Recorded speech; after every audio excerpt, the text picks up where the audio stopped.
Ladies and gentlemen, sab to pehla ਤੁਹਾਨੂੰ ਸਾਰਿਆਂ ਨੂੰ ਪਿਆਰ ਭਰੀ ਸਤਿ ਸ੍ਰੀ ਅਕਾਲ. Good evening and a very warm welcome to the 4th BM Singh Annual Memorial Lecture. This evening is a celebration of Guru Nanak Dev Ji's 550th birth anniversary and his reformation and commitment to an equal society.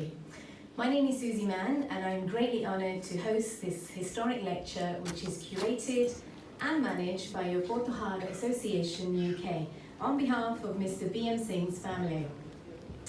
It's wonderful to see, excuse me, it's wonderful to see so many of you here tonight, and in case you've missed any of our previous 3 lectures, you can view our brochures on our website and keep up to date with all future events. You'll find the details of the website in our brochure. The late Mr. BM Singh, popularly known as Babaji, was an ardent supporter of our association and was always ever so keen to help anybody who came into contact with him. Those who knew Mr. BM Singh will tell you just how humble he was, a true Sikh both in appearance and spirit. I think we've still got some latecomers arriving. So before we proceed, a little bit of housekeeping, ladies and gents. I'd like to request you, I should say those of you who do have mobile phones, because I was in the restrooms and a lovely auntie G said, it's okay, I don't need to worry about selfies when I was actually trying to take one. So if you do have your mobile phones with you, kindly either switch them off or put them on silent. And now I'd like to request Mr. Bhupinder Basin, General Secretary of PA, to come up and kindly say a few words. Please put your hands together for Bhupinder.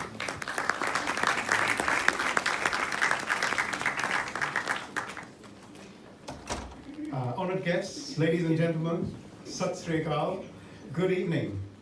I'm so pleased to see so many of you here for the annual BM Singh Memorial Lecture, organised by the Pothohar Association. I must say it's been a pleasure to organise such a prestigious event. I was welcomed onto the committee of the Pothohar Association in May this year, and I really look forward to getting to know more of our members and from hearing from you of how we can serve the community better.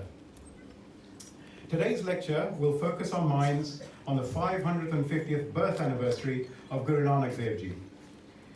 We often hear that Guru Nanak's message was a simple one, but it was a profound message, not just for his followers, but for the world at large. It was a unique message, a message of oneness of humanity. Guru Nanak taught us to recognize the same one energy in each and every being. If we truly understand this message, then we will not see any difference. We will appreciate each and every person we meet. And Guru Nanak taught us not to always look upwards in search of God, but actually to search within. And if we truly truly love the entirety of God's creation.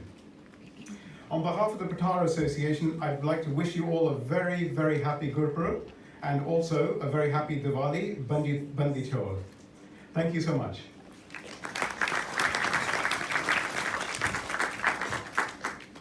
Thank you very much, Bhupinder. And now, ladies and gents, please join me in welcoming the President, who has previously served the Association as a General Secretary for 2 terms.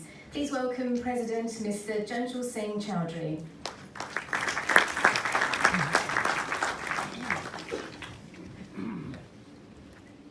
Thank you, Susie, for being our host at such a short notice. I know you got a very busy life. Thank you very much. Good evening, ladies and gentlemen. My gratitude to you all in finding the time during the festive season of Diwali to come here and join us for our 4th annual lecture. Tonight's lecture is a journey through the life of one of the most greatest religious innovator of all our time, Guru Nanak. All over the world, people have found inspiration in his thoughts and his revolutionary assertion that humanity is, as a whole, is one. Ek Pita, Ekas Ke Hum Barik.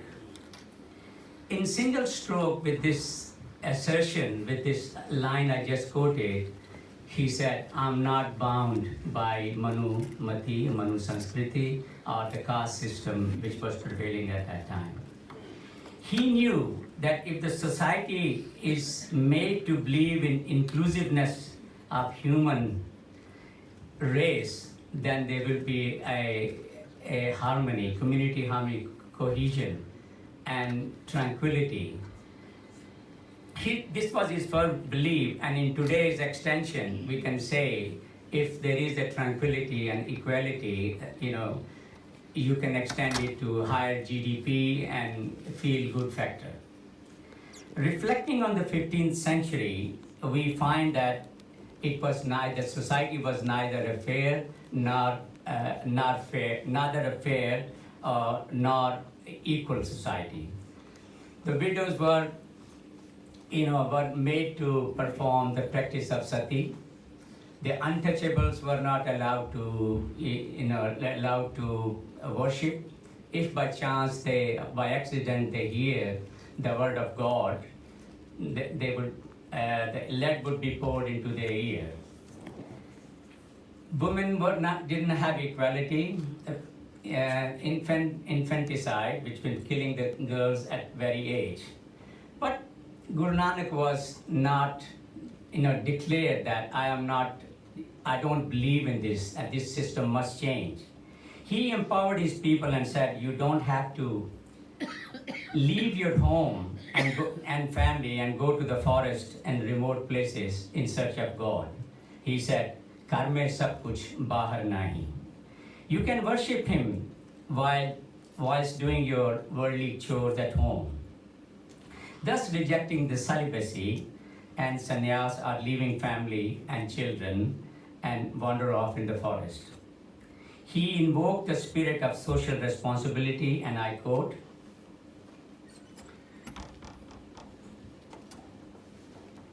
Har jan aisa chahiye jaisa har hi hoye. I said, you have to emulate one of the attributes of God to be like God-like qualities, so that everybody treats equally. In the second, that was the message to him, that is your object of life. And what is the aim of life? That's what he says. Nanak leen bheo gobind syon, jo pani san pani. This means if I take water, two different water, and mix them, you won't be able to separate them. So that is a powerful message, that the aim of life is to be to be one with God at the end of the journey. Now, if you imagine the mukti is at much lower level, or moksha is much lower level, Guru Nanak wanted his disciple to be here, so that they can get out of this cycle of death and life and death, or birth and death. Such was a powerful message, and I think tonight you will hear more about it. And I hope after hearing this message, you will adopt this his philosophy, and hope you get one with God at the end of the journey. I take this opportunity of inviting my immediate past president, Mrs. Jasbir Anand, to come and introduce our speaker for tonight. Thank you, Jasbir.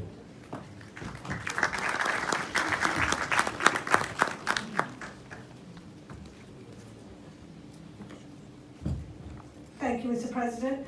Sat Sri Akal, Namaste, Salam. A very good evening, ladies and gentlemen. My name is Jasbir Kaur, and as Janchal Saab said, I'm the past president of the association. And today it really gives me great pleasure in introducing our guest speaker tonight, Dr. Raj Kumar Hans. Can we have a round of applause for him, please?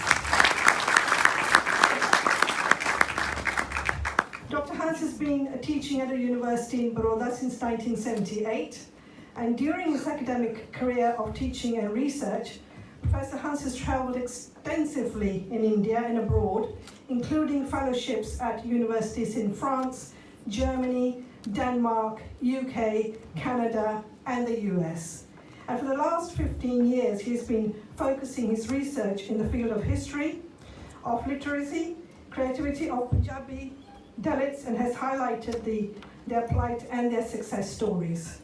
Dr. Rajkumar Hans has contributed several articles and papers which have been published in national and international journals, including the Cambridge University Press, Duke University Press, and Routledge. At present, Dr. Rajkumar Hans is currently continuing his research on Punjab, Sikhism, and intellectual history from his residence in Amritsar. It is my great pleasure and honor to ask Professor Dr. Rajkumar Hans to come to the podium, please. Can we have a huge round of applause for Professor?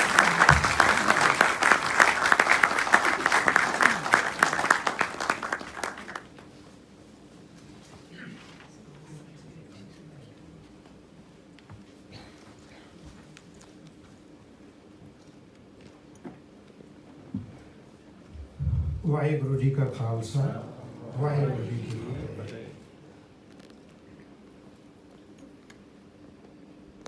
It's a great pleasure for me to be among you, the Pothohar Association, who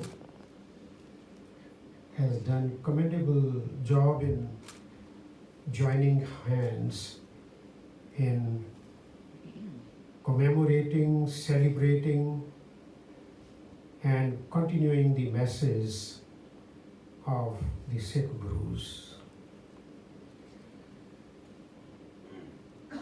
So I'm very grateful to the association for having invited me to share some of my understanding of Guru Nanak in particular, but also of his messages and the Sikh tradition at large.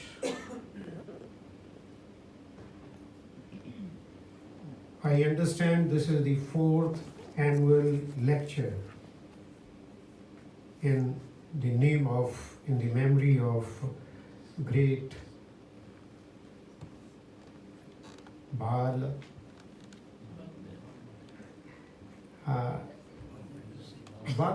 Mohinder Singh Ji, who has done, I think, a great success story in 2 continents or 2 countries, in Africa as well as here. It really gives me great pleasure to share with you my understanding of the roots of Sikh religion and the legacy it has left behind for the world to appreciate and evaluate. It is a matter of great pride for us that we are celebrating 550th birth anniversary of Guru Nanak, one of the enlightened and universal thinkers of the world. He is a rare prophet who is reverently addressed in different countries and languages. No other seer, no other prophet is respected that way. And I take great pleasure to share my own poetic construction. I am no poet at all. I am a student of history. But the way I have been reading, thinking, brooding on the subject for last few years, that it was mid-December last year that these images that keep floating in my mind that assumed this poetic expression. As I was talking, that he is known and he is revered in different countries, in different languages, as one of the most respectable, revered person, I begin with that. Baba Nanak, Nanak Rishi, Nanak Peer, Nanak Lama, Nanak Charya, Shah Fakir, Nanak Fusa, Fusa he is remembered in China as Nanak Fusa, Nanak Wali, Guru Nanak. There are several other words that are used, but I'm closing here. Nanak Naad hai, परवाज है, खुशबू है। नानक कुमक्कड़ है, आज़ाद है, आबाद है। नानक तोड़दा नहीं, जोड़दा है। नानक विछोड़दा नहीं, लोड़दा है। नानक कंधा नहीं चुकदा, तोड़दा है। पूजा नहीं करवाउंदा, झंझोड़दा है। नानक कूड़ दा खंडन है, सच दी तलाश। वरण वंड दा भंडन है, सांझी वार्ता दा लिबास। नानक मोहब्बत है, यार है। नानक दिलदार है, गुलजार है। नानक सोच है, विचार है। नानक विस्तार है, संसार है। नानक नाम लेंदिਆਂ ही राग छिड़दे ਹਨ, बहारां फुੱਲ ਵਰਸਾਉਂਦੀਆਂ ਹਨ ਤੇ ਵਜੂਦ ਦੇ ਹੋਣ ਦਾ ਅਹਿਸਾਸ ਹੁੰਦਾ ਹੈ। This is my personal tribute to such a great performer.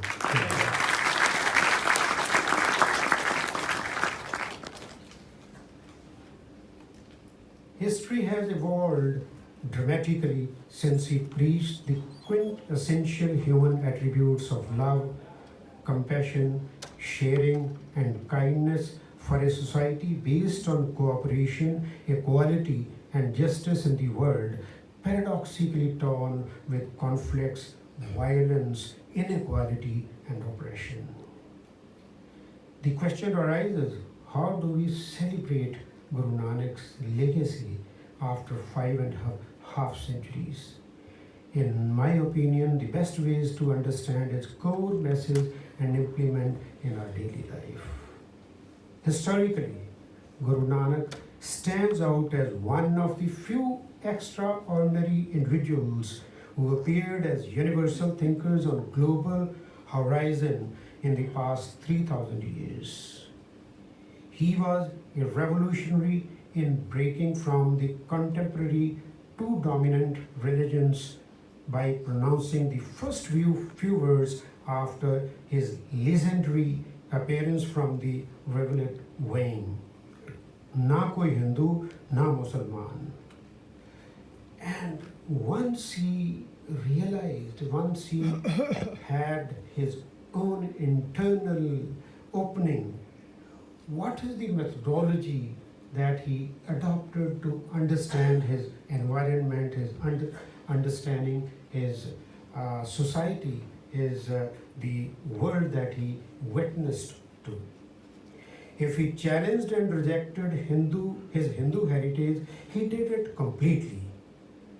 Guru Nanak, for instance, advises the Pandit to discover the philosophy in the sacred books rather than just reciting to their followers.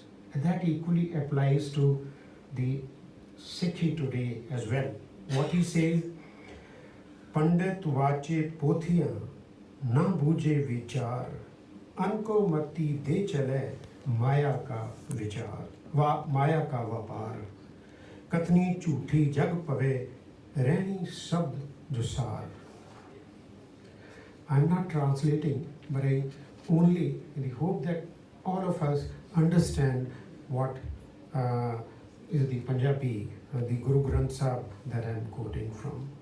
So Guru Nanak advises not to have faith on any teaching or philosophy before its proper evaluation. He's just like Buddha, that don't accept anything without understanding, without evaluating, without examination of the things that we. And what he says in his composition, Sun munde haranakhye gooda vain apar, pehla vast sinjan ke ta kiche vapar. So first we must understand, you see, it's way, it's all qualities. Guru Nanak emphasizes using wisdom to find out what is right and what is wrong, not to accept things as they come to us or as they are served to us. And he emphasizes, Akle e na akhiye, akal gawaiye baad, akli sahib seviye, akli paiye maan, akli padke bujiye, akli kiche daan, nanak aakhe rah eo, hor galla shaitan. Guru Nanak had realized, you see, most of us are aware of all his messages, but he was such an awakened, enlightened person. He knew the limitations of our society, of our individuals. He realized that there would be very few of his followers who would contemplate the philosophy embodied in his Bani. As he says, Bani birlyo bicharsi, je ko gurmukh hoye, ye Bani Mahapurukh ki nij kar vasa hoye. One has to internalize the messages. How far the world today, or even the Sikhs who really love him, how far they really internalize, that is a big question, that is a big challenge for us. He denounced all superstitious beliefs and practices and shunned caste system and untouchability, which were the pillars of Hindu social orders.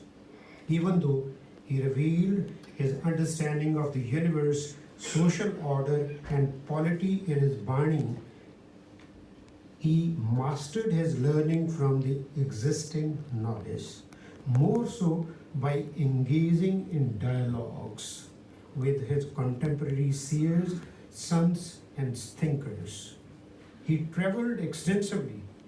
I don't think any person in the world had traveled so much in one's life, traveling all the times for 20 long years, reaching up to Turkey, going, you see, in all directions, is a wonderful person. He did not arrogate the so-called revelation or knowledge to himself, but wherever he went, he engaged other thinkers in conversations, in dialogues, and so on. He traveled extensively and gathered the pearls of wisdom from wherever he visited and whosoever he met.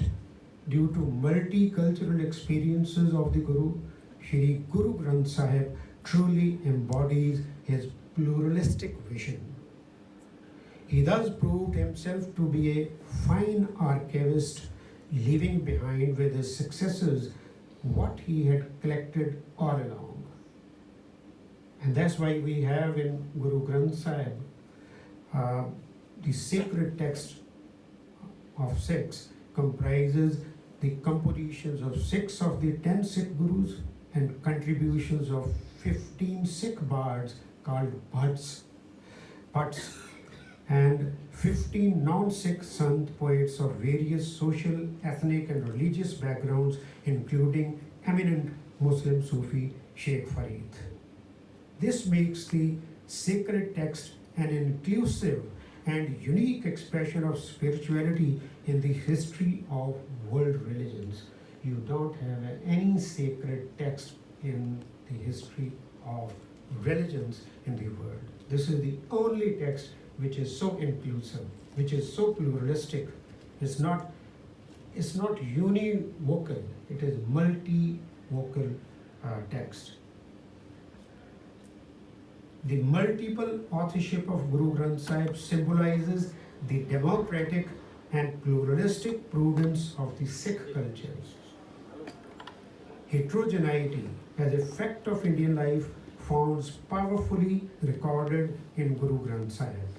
Spread over 1430 pages called Angs, Guru Granth Sahib seeks to build up spiritual awareness and search through a lifelong process of living and learning for the most liberating, empowered condition of human life. One possible way to reach out to the essence, to Guru Granth Sahib, indeed of Guru Nanak, is to, the core of its message is to see it as a part of the philosophy of liberation.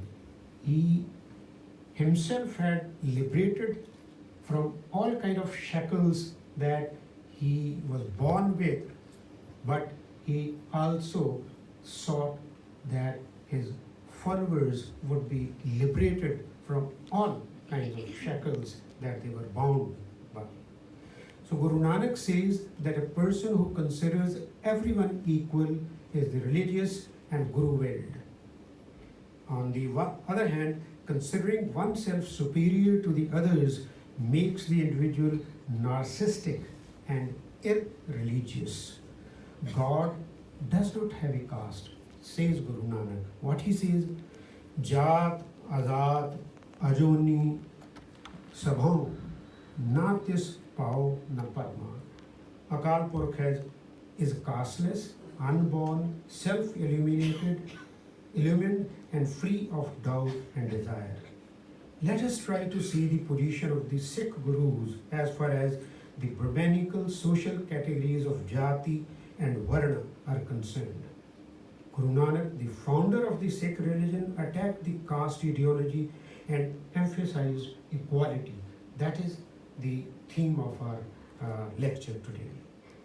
Sabko ऊंचा आखिए नीच न दिसे कोई एक ने पांडे साजिए एक चानन ते लोई. What a beautiful expression that he has on the paradigm of equality. He is aware that caste blows up an individual's ego. If one belongs to a higher social caste, he regards himself as being better than others. Guru Nanak admonishes us against this view. जो अंतर सो बाहर देखो और न दूजा कोई और अवर न दूजा कोई जियो गुरमुख एक दृष्टि कर देखो कटकट जो तिस मोई जियो. Guru Nanak, born in an upper caste family, identified and aligned himself with the lowest, the outcast, untouchables, and this is the most revolutionary expression that we get from such a profound thinker. What does he say? Nicha andar neech jaat, neechi hu, at neech. I am the lowest of the low. Nanak तिन के संग साथ वड्या सिव क्या रीस. जिथे नीच संभालियन तिथे नदर तेरी बख्शीश. The God is there only where the lowliest are taken care of. And he talks about his followers who join his creed. What he says about his followers, his disciples, he says, जात वर्ण ते पहे अतीता ममता लोभ चुकाया. That they rise above social status and color and rid themselves of possessiveness and greed. He was such a magnetic personality that wherever he visited, he left behind the community of his believers. Since I lived in 37 long years in Gujarat, and I traveled all the nooks and corners of Gujarat, and also reaching into the Kutch area from where he has been. Legend is that he had taken ship, you see, for Makkah from Lakhpat Bandar, which was a very great port of those times.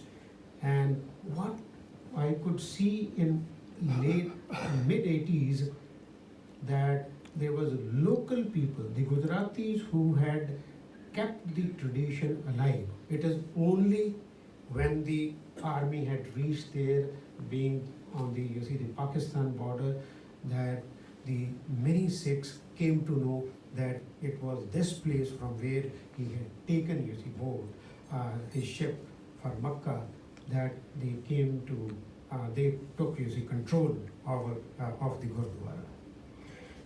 The philosophy of Guru Nanak is carried forward by successive Gurus. It's amazing that the humility that Guru had emphasized, that we cannot achieve the union with the One, with the God, unless we mediate with our ego. So much so that all the 5 Gurus who composed their poetry, they did not use their names, but it was only in the name of Nanak himself. And he talks with his Guru Amar Das, for instance, equally castigates the caste pride. He says, Jaat ka garb na kar मूर्ख गुवारा, इस गर्भ ते चले बहुत बेकारा. So Guru Ramdas also emphatically denigrates caste, pride and distinctions. And there is a long composition, but he enumerates, you see, so many people who came from the lower segments, even the untouchables, those who got that kind of liberation and union with the God. For instance, he says, Ravidas Chamar Ustat Kare Har Kirat Nimak Gaye Patit Jaat Uttam Paya Char Varan Pai Lag Char Varan Pai Paglai Aye Naam De Preet Lagi Hari Seti Lok Chipa Keh Bolaye Khatri Brahman Pit De Chote Har Naam Deo Liya Mukh Laye. Now how even the most untouchable you see the saint they could achieve, which was actually prevented in a way banned, you see, in the earlier Brahmanical tradition. Guru Arjan Dev is equally dismissive about these man-made distinctions. Says, Jaat, Varan, Turk or Hindu, Pashu Pankhi, Anek Jon Jindu. Sagal Pasar, Dise Pasara, Bins Jayego Sagal Akara. Moreover, the Guru says God does not recognize such divisions. Ad Naranjan Prabhu Narinkara, Sab mein varte aap nirara. Varan jati chin nahi koi, sab hukme srishti upaida. The Gurus practiced what they preached. Hence, the Gurus became the exemplars of their message.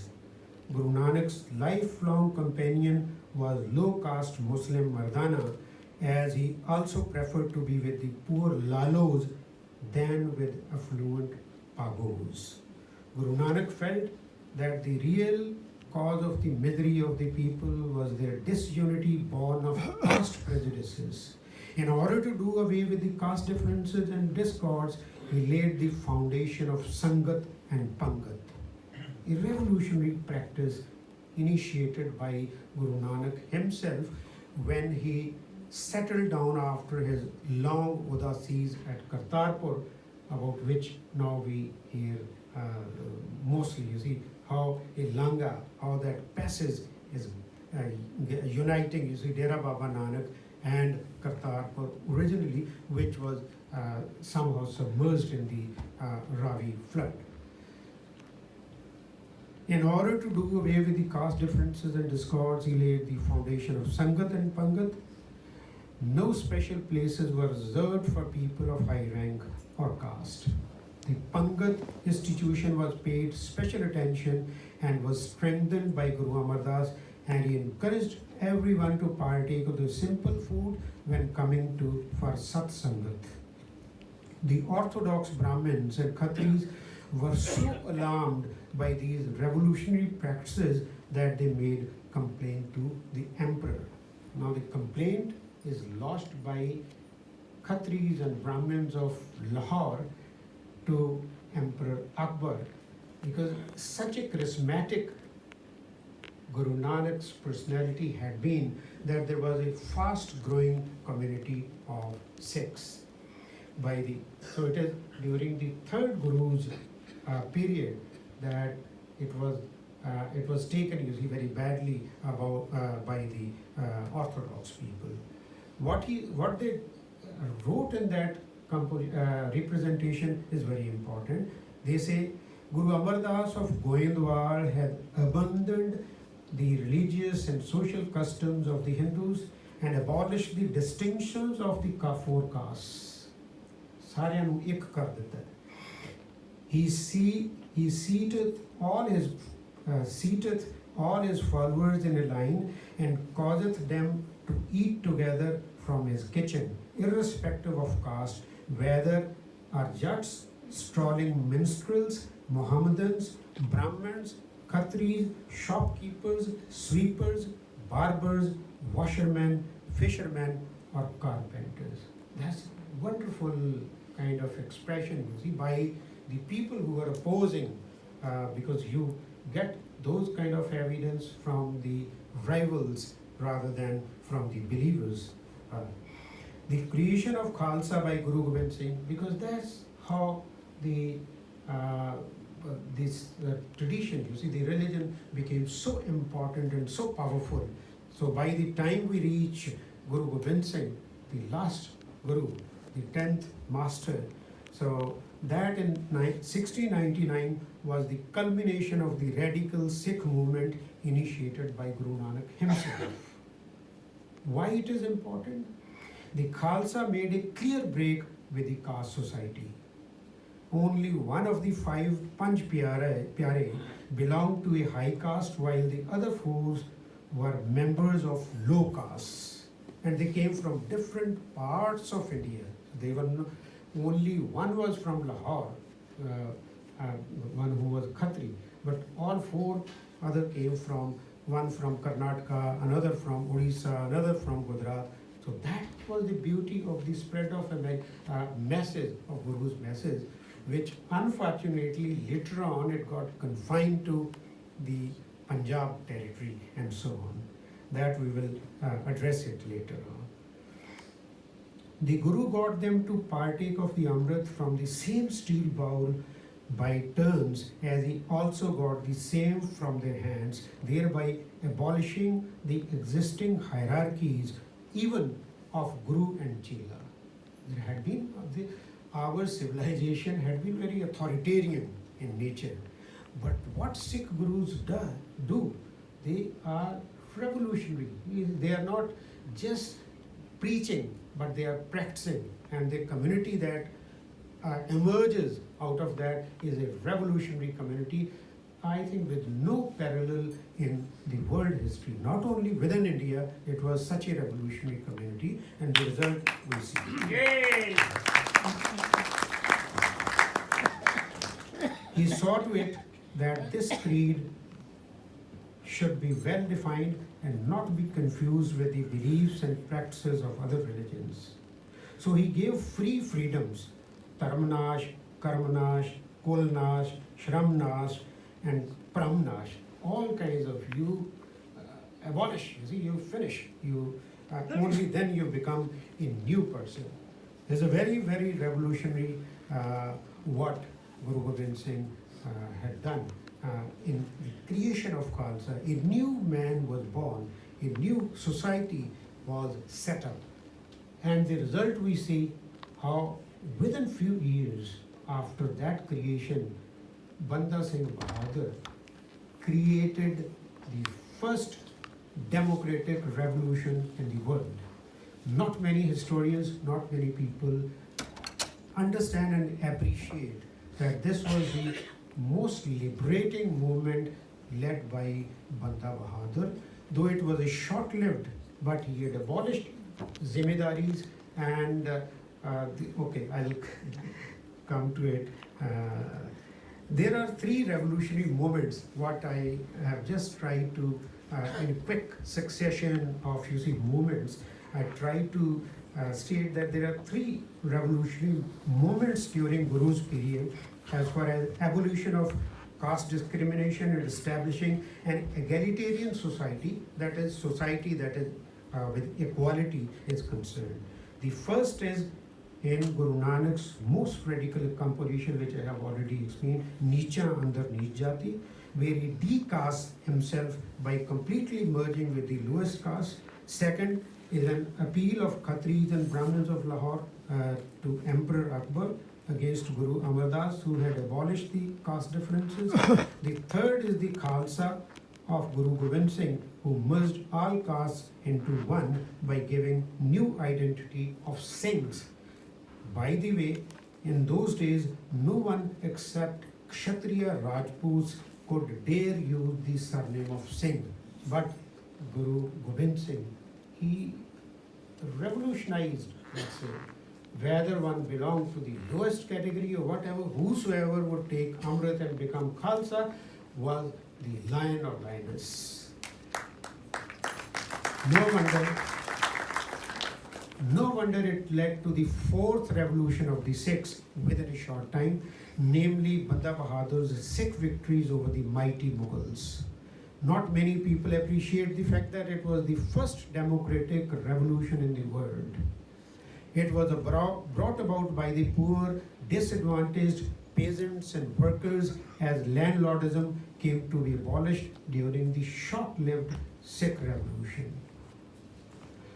An eyewitness account of Muhammad Qasim about Banda Bahadur's revolt in 1709-10 carries references how a large number of Dalits had joined his army. He says, I quote, troop after troop of unfeeling sweepers surround the city, that is Sarhand, in the manner of a thorn bush enclosing a flower garden, and laid their insolent hands on people's possessions and proceeded to dishonor both the small and the big.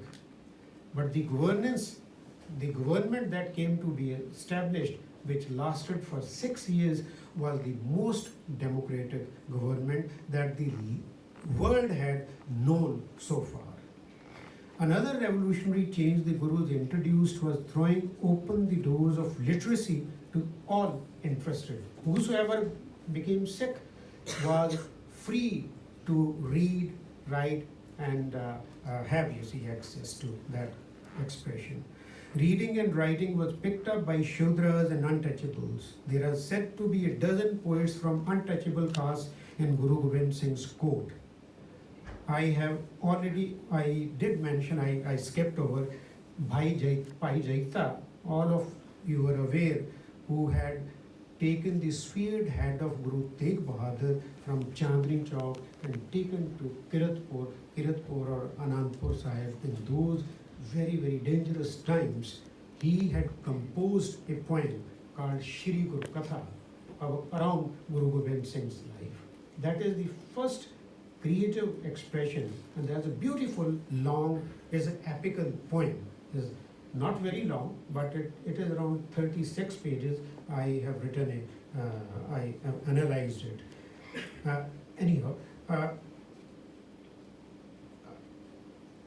The writers of beards of Guru Granth Sahib did not write, generally the writers of beards of Guru Granth Sahib did not write their names, but in some cases they would put their names at the end of the beard. One such beard came to be identified as having written by one Kehar Singh Ravidasiya in 1736. Now, Chama Ravidasiya is Kehar Singh. He has become Sikh, and he is writing the sacred text, Guru Granth Sahib, the Bani ਨੂੰ ਲਿਖ ਰਹੇ ਨੇ. ਇਹ ਹਿੰਦੁਸਤਾਨ ਦੇ ਇਤਿਹਾਸ ਵਿੱਚ revolutionary act which the Sikh Gurus had created. Thus, Sikhism had great potential for ushering in a new civilization as it introduced a new concept of man, of society and state in its historical dimension. But as observes Jasbir Singh Ahluwalia, who was Vice Chancellor to 2 universities, he said the vision of Sikhism for a new civilization could not be realized owing to the feudalization of the Sikh movement soon after the Banda Bahadur period, his fall, with the correlative process of Brahminization of the Sikh society and Vedanticization of the Sikh doctrine. This is what great scholar Jasbir Singh Ahluwalia says. 30 years was a trying time for Sikhs after the execution of Banda Bahadur and other Sikhs. Constant persecution posed a great threat to the Khalsa Panth, but after weakening of the Mughal power, they reassembled in the 1740s and formed few combatant jathas, ਪੰਜ ਜਥਿਆਂ ਵਿੱਚ ਫਿਰ ਉਹਨਾਂ ਨੇ ਆਪਣੇ ਆਪ ਨੂੰ organized ਕੀਤਾ. The Guru's message was so powerful that one of these jathas was composed of Dalits only, which was commanded by Bir Singh Rangreta. But in 1760s, when there arose several missiles of Sikhs for a sovereign power. The role of Dalits in the Sikh ascendancy was pushed to the margins. Bir Singh and his comrades were treacherously eliminated. The period of feudalization of Sikh society thus began with the rise to political power. This is when Brahmanization of Sikh doctrine also started taking definite shape. Its first textual expression is best available in Kesar Singh Chibber's Bansavali Nama that was completed in 1769.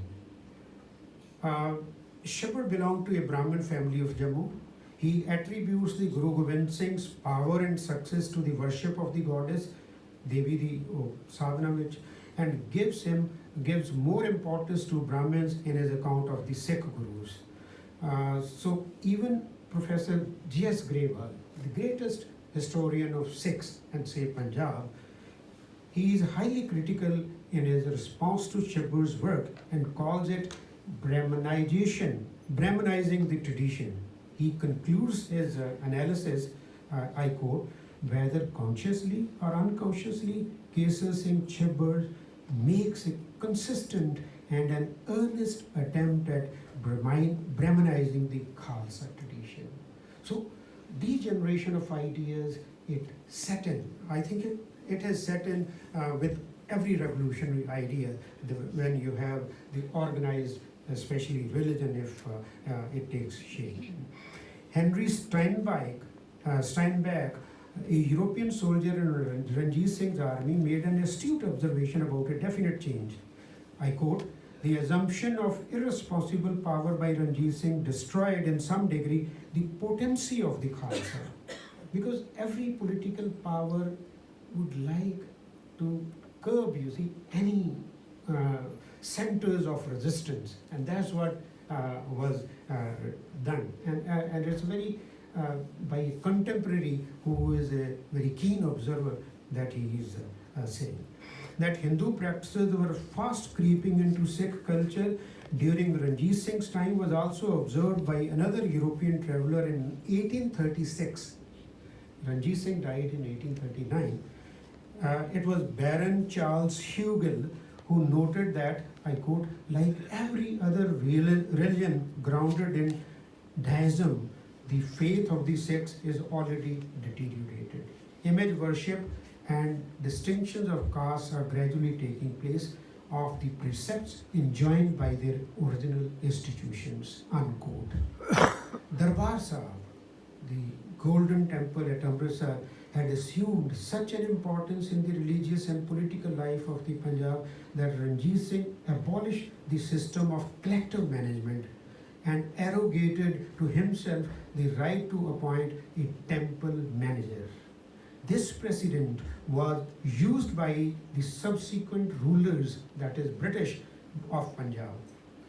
Lieutenant Governor Sir Robert Egerton in 1881 to appoint its own temple manager. By that time, the Mahants had already introduced non-Sikh practices in the precincts of Darbar Sahib, so much so that the commissioner of the Amritsar division, Robert Needham Cust, could foresee in 1858 what was in store for the faith as he observed. He is saying in 1858, and he is an administrator who could see this.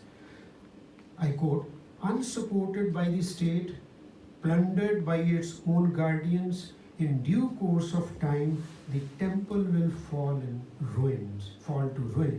The sect which was founded by Baba Nanak will cease to exist. The nucleus of nationality which was created by Guru Gobind Singh will be dispersed, and proselytizing and fanatic Sikh will fall back into the ranks of the lethargic and uninspiring Hindu, unquote. Now, we are already aware how the idols were placed in Darbar Sahib and Dalits were prevented from even bathing in the Sarovar. In 1877, there was consternation among the temple authorities as some Majbi soldiers and their families attempted to bathe in the Golden Temple tank in Sarovar. untouchability was sanctioned by the Sanatani Sikhs, who had taken command of the Sikh tradition, which is best reflected in an authoritative manual called Khalsa Dharma Shastra that was published in 1914. It is, I quote, it's interesting how this caste which the Gurus have abolished, the differences that they have done away with. I'll quote very briefly. It says, from Brahmin to Nai, that is barbers, including Shipe and Chivar, water drawers, all those belong to the fourfold caste system are not allowed to partake food cooked or touched by the outcasts. This implies that just as the four Hindu castes can be polluted by the untouchables, similarly in the Sikh Khalsa religion, all persons belonging to the four castes, that is upper caste, can be polluted too. Those Sikhs who belong to the untouchable groups like the Majbis, Rahita or Ramdasiya Sikhs constitute a separate caste. These untouchable castes do not have the right to proceed beyond the fourth step in Shri Amritsar. Members of the high caste should take care not to mix with persons belonging to the lower caste. If someone seeks to do so, he forfeits his claim of belonging to the high caste. I say, we are seeing it with great pain. What a revolutionary movement that Sikh tradition was, and how it had degenerated to such a stage that the same thing had even creeped in. You see, there is a sign from the president that I should wind it up. I think I will do so quickly by also bringing in, you see, Dr. B.R. Ambedkar's, I'm skipping a few other kind of things. I think we must take note of how Dr. B.R. Ambedkar, the kind of most intellectual person that India produced in the 20th century, and the most read and educated person that we had, he had made efforts to bring 6 crores of Dalits from all over India into the fold of Sikh religion. But after he had pronounced that he will not die as a Hindu, Dr. Ambedkar took serious steps in this direction in the mid-30s, which somehow came to naught. Without going into the details of that future failure, one can safely hazard a speculation. Had it been a successful move, the country would not have been divided and the Punjab would have escaped the large-scale Holocaust and displacement of its people. I think the Pothohars are the most sufferers in that sense. 1984 would not have happened so easily as well. The Sikh religion would have emerged as a powerful religious current on the global scale. And if you permit me, I'll just have a few concluding remarks. On this day of 550th year's celebration, I'm saddened that in spite of clear-cut rejection of caste and untouchability, Sikhs have not been completely able to implement the doctrines of Sikhism in their entirety. One can say that it is largely due to the cultural influence of Hindus that also came through historical windings. Let me summarize my argument. Guru Nanak was a prophet and thinker who launched a tirade against inequality and oppression. His message was so powerful and successful that the Sikhi emerged as the only religion of the book. It is the only religion of the book that arose from within the Indian soil. Not even Buddha was not a religion of the book. Let me quote Guru Arjan on the global significance of Guru Nanak as he says, "Badeo chirag andhar mein, sabkal udri ek naam taram, pragat sagal har pavan mein, jan nanak guru par brahm." The Sikhi ushered in a radical transformation of society, economy and polity. It opened the door of literacy and education for all, so much so that the poets and writers from all sections, including Dalits, appeared on the public platform. But as happens with most of the ideas and philosophies, the Guru's message also witnessed degeneration in its implementation with the passage of time. There is still a need of radical reformation. We are talking of 550 years of reformation. It is still needed. It is rightly, appropriately titled as such. A critical engagement with the past based on rational and judicious approach is the need of the hour. Sikhism has all the potential to be 21st century global religion with equality, justice and compassion as its core values. Let us pledge today that we shall all follow the true message of Guru Nanak and shall not discriminate on the basis of caste, gender or color. I think this pledge will be the biggest tribute to one of the greatest revolutionaries of all times. Thank you very much.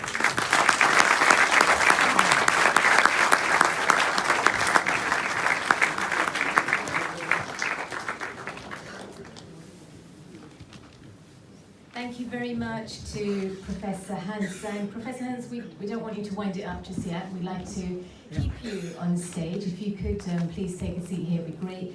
We can quiz you some more. Thank you for the insights. Very knowledgeable. I'm sure that all of you here would agree with me that it is an absolute privilege to be here this evening and listen to such an eminent scholar. So thank you so much. So yeah, please, if we could you seated in one of these comfortable seats up here, because it is time for our panel discussion. And for this, we had invited Dr. Upinderjit Kaur Thakkar, head of the Sikh and Punjab Studies Department at the University of Wolverhampton. But unfortunately, she can't be here with us this evening due to some traffic incidents en route. And also Mr. Ravi Singh of Khalsa Aid, who I'm sure lots of you are familiar with, was also supposed to join us. He, however, is in Iraq at the moment, fulfilling international humanitarian projects, and I'm sure he would have shed some more light on the practical side of Sikhism. Nonetheless, we are going to continue with our panel discussion, and this is where I'd like to request you all to kindly get involved as well with your questions. So please also welcome onto the podium President Mr. Chanchal Chowdhury as well.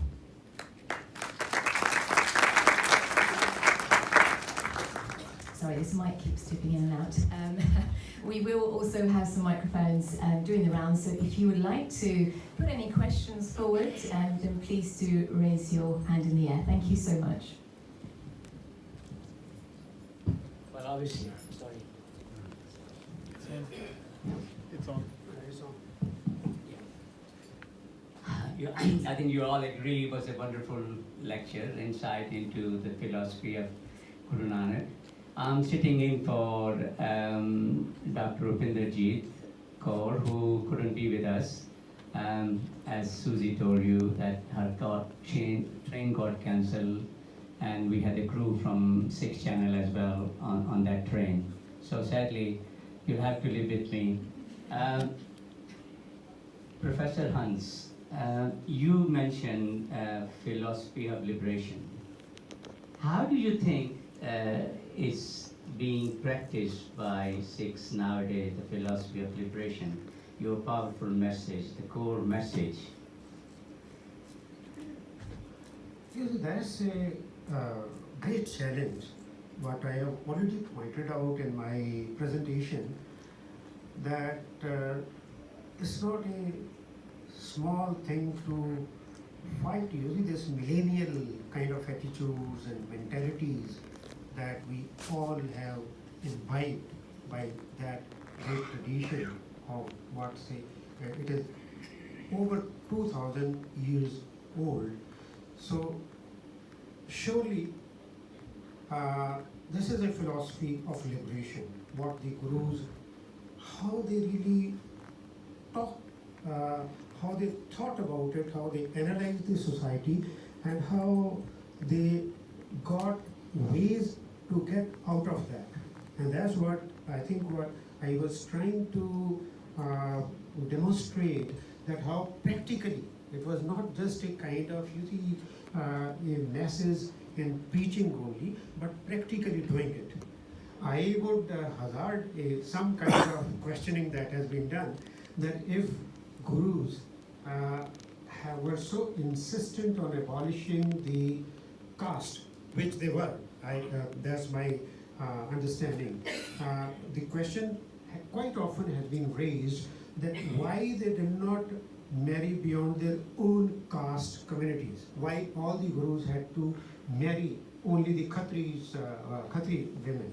That, in a way, it is a valid kind of question, but I don't think the way I think our society had been constructed, the social organization, it had been endogamous, that the marital relations had to be within the kind of using one's own caste group. That would have played a very revolutionary role if the gurus had set an example, but there are few examples where they played very eminent role in marrying their disciples outside their caste. One very eminent example, not many people would know, that Pai Jayata's father, Sadanand, and their forefathers, they were all great musicians. They belonged to the Madhvi community, coming from the untouchable community, but they were great musicians. So much so that their Pai Jayata's great-grandfather had established their musical school in Delhi at Raisina, where now Bangla Sahib stands. And Sadanand was a great musician with whom the daughter of one Avadi, Ayodhya's Aligarh's Brahmin family, she fell in love with. And first he, I am forgetting his name, Pandit Shiv, he was a great musician himself in the court of Aurangzeb. And then when he had accepted that, but all the Pandits rose in revolt against that how can you marry a Brahmin girl, you see, to a untouchable caste community, which Guru Tegh Bahadur then intervened and got him married, taken the... See, the marriage is also a cultural thing. You see, you can't take the culture away from a society. That's what I was saying. Yes. That's what I was saying. There's a cultural pressure as well. Not marrying out of caste is also a cultural thing rather than a religion thing. No, actually, the binding force obviously had been the so-called rules and regulations which had been strictly been implemented or imposed by the dominant tradition. Who would be performing, you see, puja at the marriage ceremony? Only the Brahmins would do it.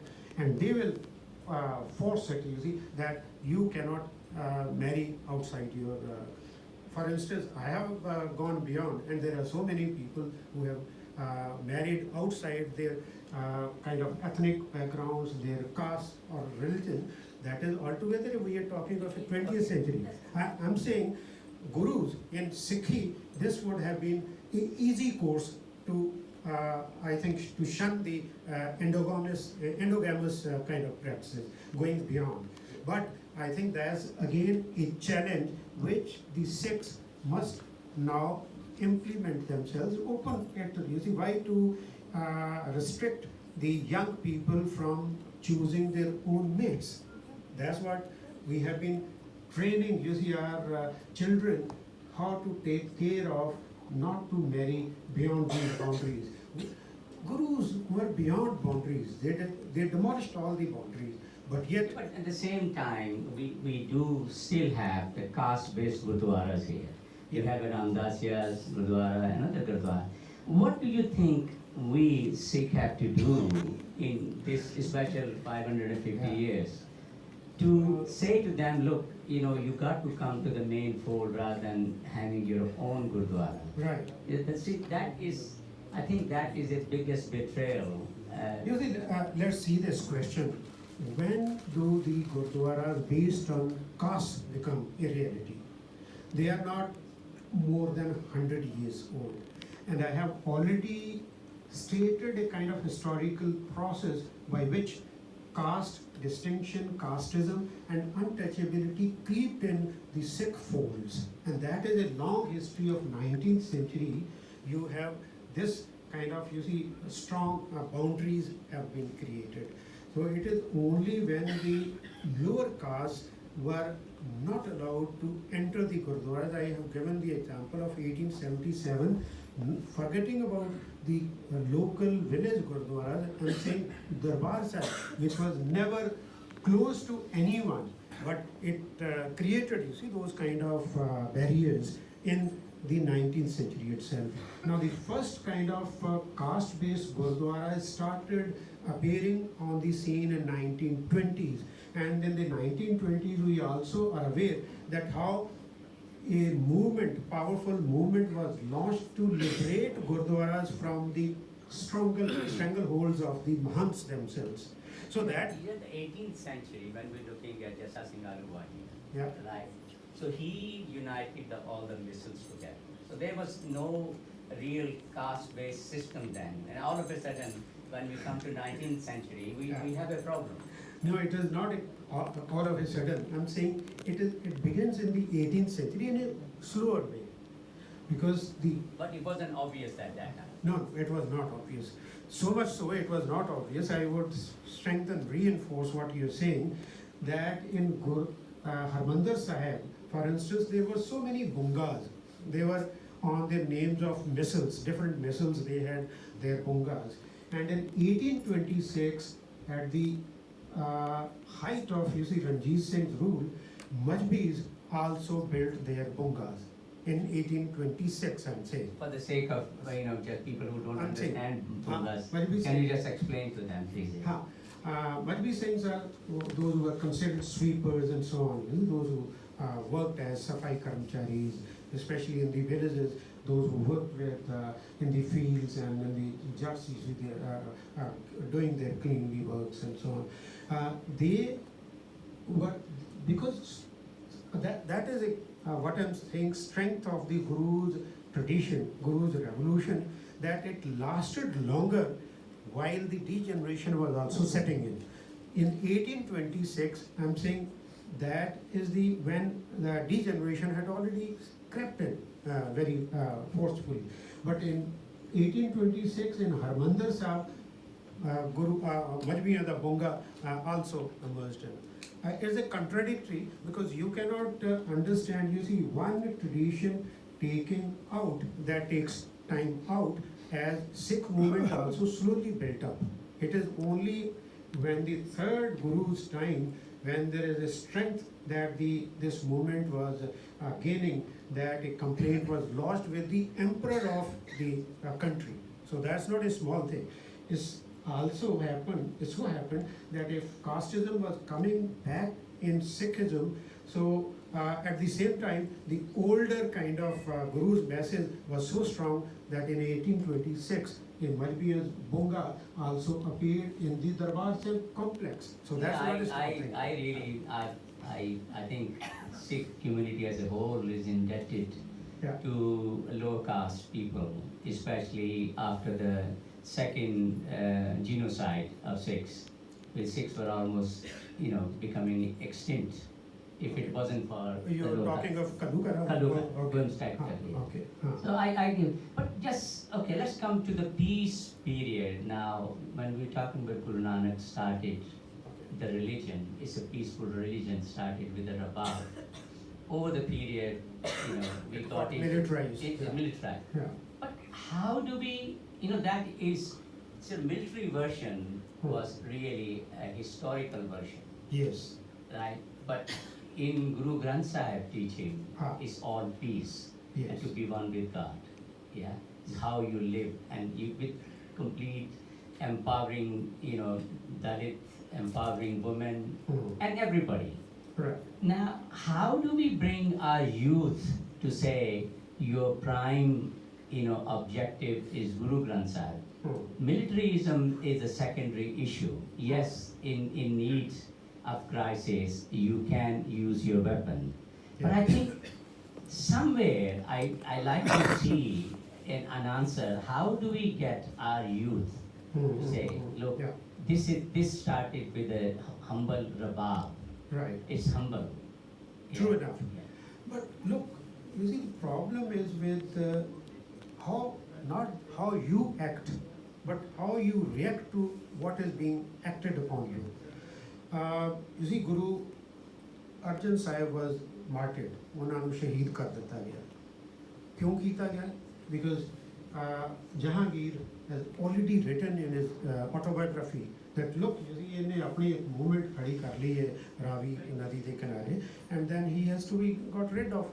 If you see, ਤੁਹਾਡੇ ਆਪਣੇ ਗੁਰੂ ਨੂੰ ਕੋਈ ਖਤਮ ਕਰਦਾ ਤੇ why Guru, his own son, as his sixth Guru, had to assume these two powers, ਮੀਰੀ ਤੇ ਪੀਰੀ, ਇਸ ਕਰਕੇ ਬਈ ਪੀਰੀ ਤਾਂ ਹੈਗੀ ਹੈ ਲੇਕਿਨ ਮੀਰੀ ਦੀ ਲੋੜ ਤੁਹਾਨੂੰ objective conditions ਦੇ ਪਾਈ ਹੈ.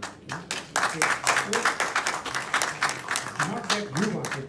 I will also go to the extent that Guru Gobind Singh's war, battles, no battle was offensive battle. All were defensive battle. ਜਦੋਂ ਤੁਹਾਨੂੰ ਕੋਈ ਮਾਰ ਨਹੀਂ ਆ ਪਏ ਨਾ, ਤੁਸੀਂ ਕੀ ਕਰੋਗੇ? ਤੁਹਾਨੂੰ ਇਹ ਮੇਰੀ ਜਿਹੜੀ ਹੈ ਨਾ ਤਲਵਾਰ ਚੁੱਕਣੀ ਪੈਂਦੀ ਹੈ. ਉਹ ਜ਼ਫਰਨਾਮਾ ਵਿੱਚ ਵੀ ਇਹੀ ਗੱਲ ਕਰਦਾ ਹੈ ਕਿ there is no way out now left for it. ਤੇ ਇਸੇ ਕਰਕੇ ਇਹ ਕੰਪਲੈਕਸ ਸਵਾਲ ਹੈਗਾ ਸਾਡਾ, ਜਿਹੜੀ we all want, you see, peace and but then practically if you are butchered, what happens in 1984? ਕੀ ਕਰੋਗੇ? ਤੁਹਾਨੂੰ ਨਿਹੱਤਿਆਂ ਨੂੰ ਮਾਰ ਦਿੱਤਾ ਗਿਆ ਹੈ ਨਾ. ਹੁਣ ਤੁਸੀਂ ਉਹ ਫਿਰ 84 ਤੋਂ ਬਾਅਦ ਉਹ ਫਿਰ ਖੜਾ ਵੀ ਹੁੰਦੀ ਹੈ ਇੱਕ, ਉਹ ਨਹੀਂ ਚਾਹੀਦੀ, ਮੰਨ ਲਓ ਅੱਤਵਾਦ ਨਹੀਂ ਚਾਹੀਦਾ. You have to engage with the power. A question of power creeps in and that disturbs the ਤੁਹਾਡੀ ਪੂਰੀ ਸਿੰਫਨੀ ਜਿਹੜੀ ਹੈ ਖਤਮ ਹੋ ਜਾਂਦੀ ਹੈ. ਰਬਾਬ ਤਾਂ ਵਜਾਉਂਦੇ ਹੋ ਤੁਸੀਂ, but how do you react to the practical challenges? ਉਹ political power ਸੱਤਾ ਦੇ ਨਾਲ ਜੁੜੇ. Thanks very much. I think we will have a question and answer session. We have two mics here, Ria and yes. First question from Mr. Dr. Chadha. Waheguru ji ਕਾ ਖਾਲਸਾ ਵਾਹਿਗੁਰੂ ਜੀ ਕੀ ਫਤਿਹ। ਮੇਰਾ ਸਵਾਲ ਇਹ ਹੈ ਕਿ Guru Nanak Dev Ji gave spiritualism to the Sikhs. Now in the spiritualism they have a concept of Nirankar, and then Akal Purਖ ਲੋਕਾਂ ਨੇ ਦੱਸਿਆ ਪਹਿਲੇ ਪੌੜੀ ਕਿ ਤੁਸੀਂ ਨਿਰੰਕਾਰ ਦੀ ਡੈਫੀਨੇਸ਼ਨ ਕੀ ਹੈ, ਅਤੇ ਅਖੀਰ ਦੇ ਵਿੱਚ ਦੱਸਿਆ ਕਿ ਤੁਸੀਂ ਸੱਚਖੰਡ ਕਿੱਦਾਂ ਜਾ ਸਕਦੇ ਹੋ। ਮੈਂ ਹੁਣ ਇਹ ਪੁੱਛਣਾ ਚਾਹੁੰਦਾ ਕਿ ਜਿਹੜੀ ਗੁਰੂ ਨਾਨਕ ਦੇਵ ਦੀ ਜਿਹੜੀ ਬਾਣੀ ਹੈ ਨਿਰੰਕਾਰ